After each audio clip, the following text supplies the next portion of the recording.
আসসালামু আলাইকুম। বাবু কুকিংয়ের পক্ষ থেকে আপনাদের সবাইকে শুভেচ্ছা। নতুন একটা রেসিপি নিয়ে হাজির হয়ে গেলাম। আজকে আপনাদেরকে দেখো ইলিশ মাছের দো পেঁয়াজা।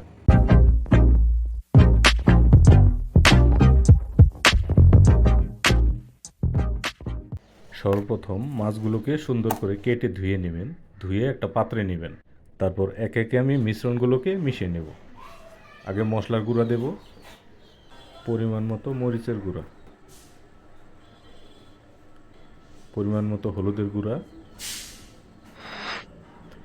পরিমাণ মতো ধনে গুঁড়া, খানিকটা গোলমরিচের গুঁড়া দিয়ে দেব। তারপরে তেলটাকে ভালো মতো ছড়িয়ে দেব।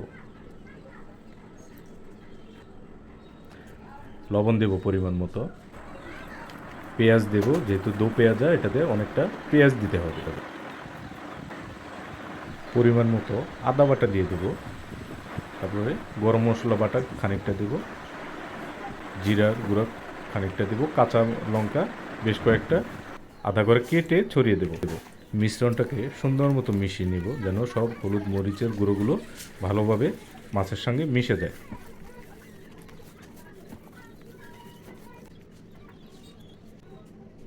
মিশ্রণগুলো মেশানো হয়ে গেলে ফ্রাই প্যানের মধ্যে রেসিপিটা সুন্দর মতো ঢেলে নেব। ঢেলে চুলার আগুনে বসিয়ে দেব।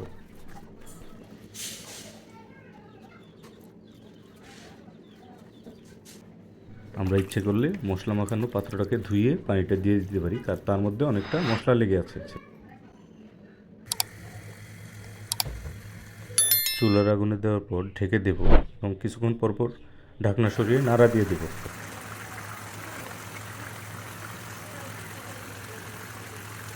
রেসিপির স্বাদকে একটু বাড়ানোর জন্য আমরা মাঝখানে পুদিনা পাতা দেব কিছু।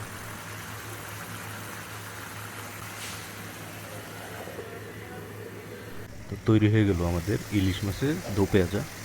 বন্ধুরা দেখেন কালারটা কত সুন্দর আসছে। তো বন্ধুরা ভিডিওটি কেমন লাগলো অবশ্যই কমেন্ট করে জানাবেন। নতুন ভিডিওর জন্য বাবু কুকিংয়ের সাথেই থাকেন। আসসালামু আলাইকুম।